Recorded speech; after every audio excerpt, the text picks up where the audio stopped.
إن الحمد لله نحمده ونستعينه ونستغفره ونعوذ بالله من شرور أنفسنا وسيئات أعمالنا من يهده الله فلا مضل له ومن يضلل فلا هادي له وأشهد أن لا إله إلا الله وحده لا شريك له وأشهد أن محمدا عبده ورسوله يا أيها الذين آمنوا اتقوا الله حق تقاته ولا تموتن إلا وأنتم مسلمون يا أيها الناس اتقوا ربكم الذي خلقكم من نفس واحدة وخلق منها زوجها وبث منهما رجالا كثيرا ونساء واتقوا الله الذي تساءلون به والأرحام إن الله كان عليكم رقيبا يا أيها الذين آمنوا اتقوا الله وقولوا قولا سديدا يصلح لكم أعمالكم ويغفر لكم ذنوبكم ومن يطع الله ورسوله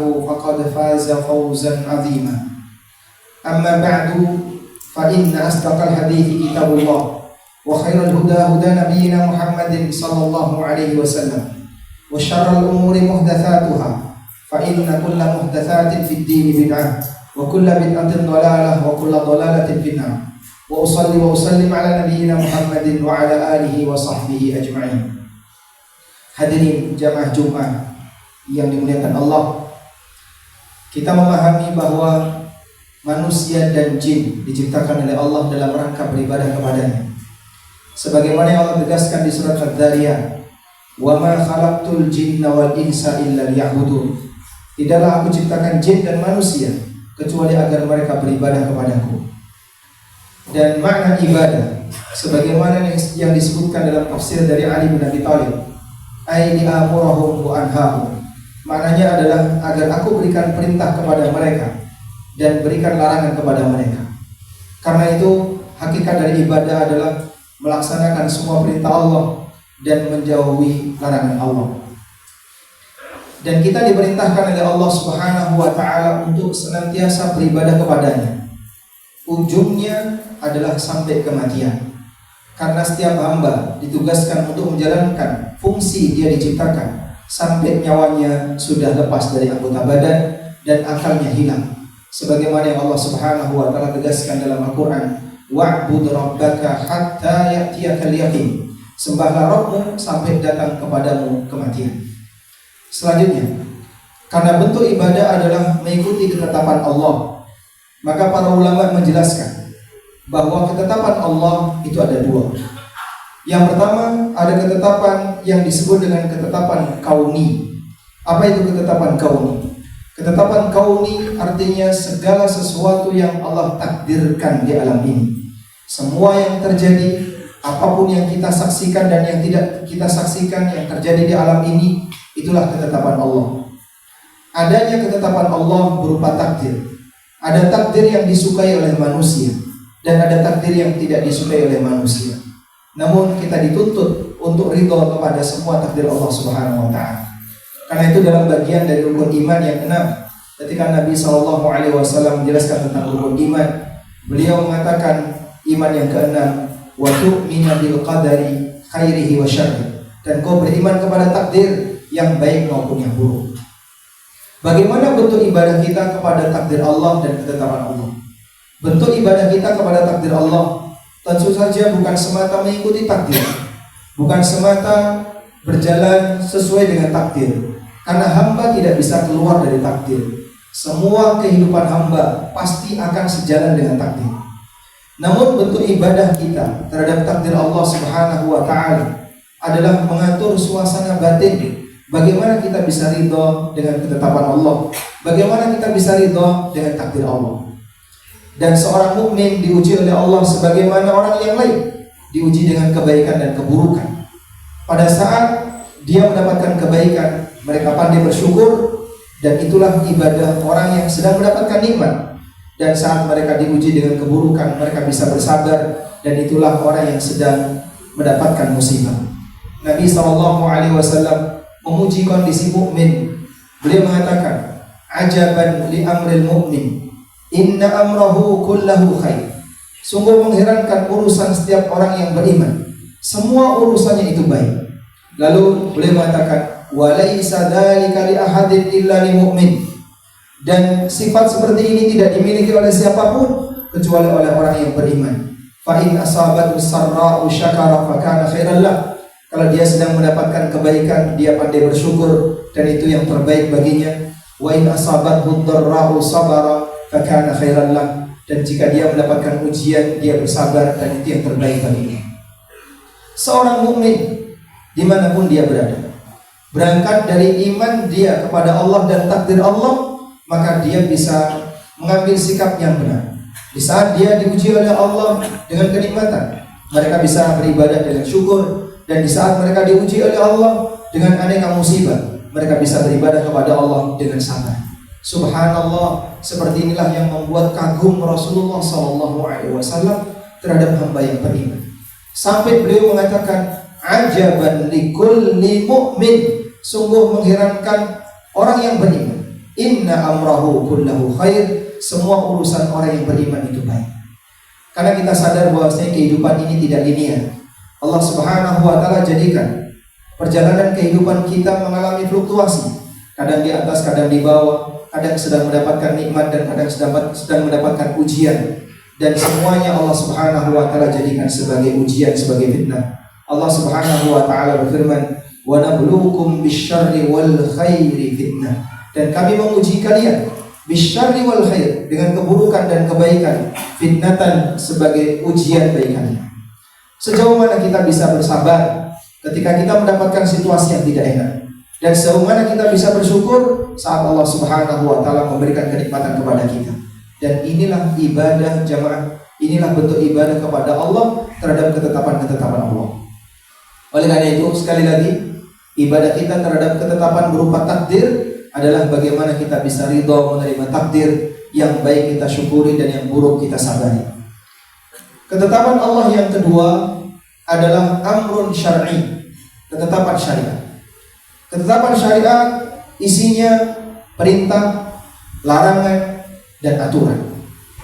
Dan ibadah kita terhadap ketetapan syariat adalah melaksanakan perintah, menjauhi larangan, dan menyesuaikan diri dengan aturan. Karena itu seorang yang beriman kepada Allah, dia menyadari dia diperintahkan oleh Allah. Dia juga menyadari Allah juga memiliki larangan, dan dia menyadari hidup ini penuh dengan aturan. Maka berusaha untuk sejalan dengan perintah Allah, menjauhi larangan Allah, dan berusaha hidup sejalan dengan aturan Allah. Itulah bentuk ibadah jenis yang kedua. Hadirin bahkan Allah Subhanahu wa taala, kita diajarkan oleh Allah Subhanahu wa taala untuk memenuhi setiap syariat Allah dengan cara mengikuti Rasulullah sallallahu alaihi wasallam. Allah Subhanahu wa taala mengatakan, "May yuti'ir rasul faqad ata'a Allah." Barang siapa yang mentaati Rasul, maka hakikatnya dia mentaati Allah. Karena mentaati yang mengutus, karena mentaati utusan itu sama dengan mentaati zat yang mengutusnya. Sehingga seorang hamba pada posisi ketika dia berusaha untuk mengikuti Rasulullah sallallahu alaihi wasallam, hakikatnya dia sedang melakukan ketaatan kepada Allah Subhanahu wa taala. Dan bagian dari anugerah yang diberikan oleh Allah kepada hambanya, Allah Subhanahu wa taala jadikan syariat ini telah sempurna sehingga tidak butuh tambahan. Allah Subhanahu wa taala menegaskan, "Al-yauma akmaltu lakum dinakum wa atmamtu 'alaikum ni'mati wa raditu lakumul Islam dinan." Pada hari ini telah aku sempurnakan agama kalian. Wa atmamtu 'alaikum ni'mati, dan aku sempurnakan nikmatku untuk kalian. Yang dimaksud nikmat yang telah disempurnakan adalah nikmat agama. Disempurnakan dalam arti sudah tidak perlu ditambahi. Karena Allah Subhanahu wa taala telah menjadikan syariat ini sempurna, sehingga siapa yang menjalankannya dengan maksimal, maka dia akan mendapatkan jaminan surga dari sisi Allah Subhanahu wa taala. Karena itulah jamaah, perlombaan kita dalam masalah ibadah yang kedua, yaitu ibadah syariat, adalah bagaimana agar kita bisa sesuai dengan petunjuk Nabi SAW. Sebagaimana yang Allah tegaskan dalam Al-Quran di surat Al-Mulk, "Alladzi khalaqal mauta wal hayata liyabluwakum ayyukum ahsanu amala." Dialah yang menciptakan kematian dan kehidupan. Artinya Dialah yang menciptakan segala hal yang ada di alam ini. Karena isi alam ini adalah kematian dan kehidupan. Liyabluwakum ayyukum ahsanu amala, untuk satu tujuan, menguji kalian siapakah di antara kalian yang paling baik amalnya. Dan dijelaskan oleh sebagian ulama, Fudail bin Iyad, liyabluwakum ayyukum ahsanu amala, kata beliau, ay aswabuhu wa akhlasuhu. Yang dimaksud di situ adalah ibadah yang paling ikhlas dan ibadah yang paling sesuai dengan petunjuk Nabi sallallahu alaihi wasallam. Hanya bermodal semangat ikhlas, tapi ketika amalannya tidak sesuai dengan petunjuk Nabi sallallahu alaihi wasallam, tidak bisa kita sebut sebagai amal terbaik. Karena amal terbaik ada pada contoh yang disampaikan oleh Rasulullah sallallahu alaihi wasallam.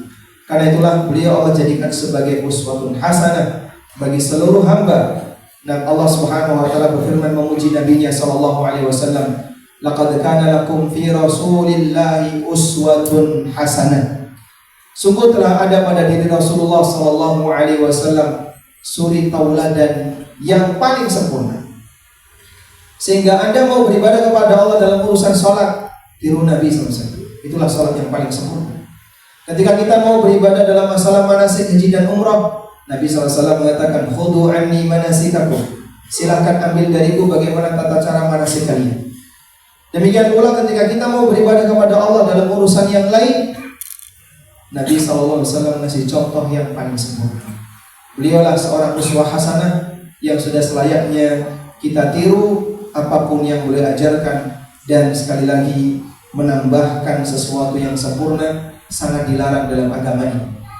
Kenapa? Karena sesuatu yang sempurna jika ditambahi justru akan merusak. Sesuatu yang telah sempurna ketika ditambahi justru akan merusak. Oleh karena itu orang yang nambah-nambahi ajaran yang disampaikan Rasulullah SAW, dia sama halnya dengan merusak ajaran Nabi SAW. Kita bisa lihat pengalaman sejarah beragama manusia. Yahudi mereka nambah-nambahi ajaran Nabi Musa, sehingga jadilah sebagaimana yang kita lihat. Nasrani menambah-nambahi ajaran Nabi Isa, dan seperti yang Anda lihat, mereka bukan lagi mengamalkan ajaran Nabi Isa, tapi mengamalkan ajaran yang sudah ditambah-tambah. Dan kaum muslimin sudah selayaknya mengaca, sehingga jangan sampai mereka melakukan hal yang sama. Jangan sampai nambah-nambahi ajaran yang telah diberikan oleh Allah Subhanahu wa taala dan Rasulnya. Karena sesuatu yang telah sempurna jika ditambahi, jatuhnya adalah merusak dan bukan memperbaiki. Kita mohon kepada Allah, semoga Allah Subhanahu wa taala menjadikan kita sebagai hamba-Nya yang selalu istiqomah dalam mengikuti petunjuk Nabi sallallahu alaihi wasallam. Demikian sebagai khutbah yang pertama. Aqulu qawli hadza wa astaghfirullah. Alhamdulillahilladzi hadana li hadza wa ma kunna linahtadiya laula an hadana Allah. Laqad jaa'a rusul rabbina bil haqq wa nudu an tilkumul jannatu urithumuha bima kuntum ta'malun. Wa ashhadu an la ilaha illallah wahdahu la syarika lah wa ashhadu anna Muhammadan 'abduhu wa rasuluh. Ya ayyuhalladzina amanu taqullaha haqqa tuqatih wa la tamutunna illa wa antum muslimun. Selanjutnya, hadirin dimuliakan Allah, ada satu poin penting dan mohon agar jamaah perhatikan semuanya. Maka yang ngantuk tolong buka mata terlebih dahulu. Ibadah syariat itu bentuknya ada dua. Ibadah yang bentuknya syariat ada dua. Yang pertama, menjalankan ritual ketaatan seperti sholat, berpuasa, berzikir, baca Quran, haji dan umrah, dan seterusnya. Ibadah yang bentuknya menjalankan ritual ketaatan. Yang kedua, ibadah syariat yang kedua adalah mengikuti aturan Allah. Yang halal dihalalkan, yang haram dijauhi, yang syubhat ditinggalkan. Dia berhenti ketika itu dilarang. Inilah ibadah mengikuti aturan Allah. Menyesuaikan diri dengan apa yang telah Allah tetapkan. Dan kenyataannya, ibadah jenis yang kedua lebih berat dibandingkan yang pertama.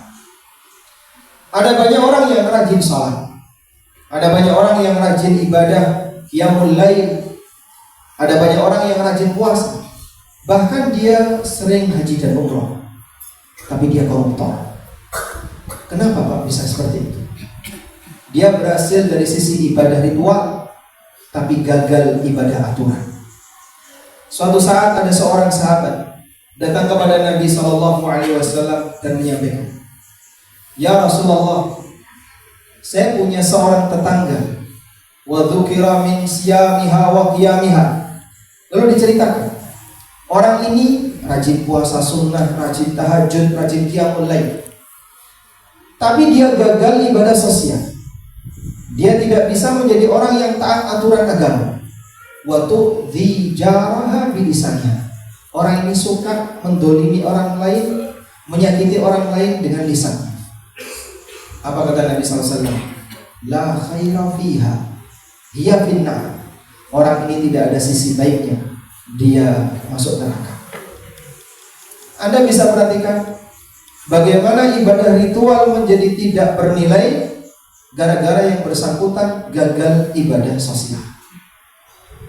Maka kita tidak hanya dinilai dari sisi yang penting banyak sholat, banyak zikir, tapi di tengah masyarakat dan di lapangan mungkin kalau dia utang sering mempelai. Ketika dia terhadap harta orang lain sering mengambil lalu hilang. Dan ada sebagian orang yang dia suka mendolimi yang lain. Termasuk juga misalnya dia tidak peduli dengan halal haram. Sudah tahu itu suap tapi tetap dia ambil. Sudah tahu sogok itu haram tapi dia tetap nyogok. Sudah tahu bahasanya ini riba tapi tetap dia lakukan. Maka dia gagal ibadah taat aturan, walaupun mungkin orangnya rajin ibadah, rajin dari sisi ritual. Makanya kalau ada orang yang bertanya, itu kok bisa? Dia sering haji, sering umroh, tapi korupsi kuota haji. Bukan hal yang sangat bertentangan, karena dia mungkin bisa ibadah yang sifatnya ritual, mungkin dia rajin tahlilan, mungkin dia rajin yasinan, tapi dia gak peduli dengan ibadah aturan. Makanya boleh kita sebut ibadah jenis yang kedua ini lebih berat daripada yang pertama, karena kenyataannya banyak orang yang gagal. Oleh karena itu, teman-teman yang mungkin Anda bisa saksikan, mereka belajar di satu masjid ke masjid yang lain untuk mengenali syariat-syariat Allah. Hakikatnya mereka sedang ingin mewujudkan ibadah taat aturan, yang di situ banyak orang gagal. Sehingga kenapa dia belajar halal haram tentang muamalah? Dia belajar tentang bagaimana cara bagi waris yang benar. Dia belajar tentang bagaimana batasan jual beli yang sesuai ajaran. Bagaimana cara dia bertetangga yang baik, bagaimana cara dia berkeluarga yang baik. Dia belajar aneka aturan syariat. Itu kok belajar terus? Iya, karena mereka sedang mewujudkan ibadah taat aturan yang mana banyak orang gagal dalam melaksanakannya. Mungkin ada sebagian orang yang komentar, itu orang kenapa kok seringnya cuma kajian? Di sini kajian, di situ kajian. Kapan ibadahnya? Mereka sedang beribadah. Ibadah yang mereka kerjakan adalah bagaimana agar mereka bisa taat kepada aturan Allah. Sekali lagi ya, poin ini banyak orang gagal. Ada banyak orang yang sembunyi di balik kesalehan, disebut sebagai orang yang taat, sholat, rajin, zikir dan seterusnya, tapi di saat yang sama dia ahli maksiat dari sisi tidak bisa sabar melihat harta haram. Maka mereka yang menahan diri untuk mengikuti aturan Allah, dialah seorang ahli ibadah yang sejatinya. Karena itu jamaah yang dimuliakan Allah, mari kita berusaha untuk mewujudkan dua bentuk ibadah ini. Bagaimana kita bisa menjaga ritual-ritual yang telah Allah wajibkan seperti sholat, terutama ritual-ritual yang wajib, dan yang di saat yang sama kita menjaga aturan-aturan Allah dalam setiap lini kehidupan kita, baik berkaitan dengan interaksi kita dengan keluarga, dengan masyarakat, dengan teman di kantor, dengan lingkungan kerja, termasuk juga bagaimana ketika kita bekerja dan bermuamalah. karena mengikuti aturan Allah sejatinya adalah melaksanakan ibadah kepada Allah Subhanahu wa taala. Kita mohon kepada Allah, semoga Allah jadikan kita sebagai hamba-Nya yang selalu istiqamah sampai mati. Allah jadikan kita selalu taat kepada aturannya sampai kita mati. Allah Subhanahu wa taala jadikan kita selalu menjaga kewajiban-kewajiban yang Allah berikan kepada kita sampai nyawa ini hilang dari jasad kita. Allahumma salli ala Muhammad wa ala ali Muhammad kama sallaita ala Ibrahim wa ala ali Ibrahim innaka Hamidum Majid. Allahumma ighfir lil mu'minina wal mu'minat wal muslimina wal muslimat al ahya'i minhum wal amwat innaka sami'un qaribun mujibud da'awat ya qadiyal hajat. Rabbana ighfir lana wa li ikhwanina alladhina sabaquna bil iman wa la taj'al fi qulubina ghillan lil ladzina amanu rabbana innaka ra'ufur rahim. Allahumma inna nas'aluka al-huda wat-tuqa wal-'afafa wal-ghina. Rabbana atina fid dunya hasanah wa fil akhirati hasanah wa qina adzabannar. Wa sallallahu ala nabiyyina Muhammadin wa ala alihi wa sahbihi wa sallam. Wa akhiru da'wana alhamdulillahi rabbil alamin.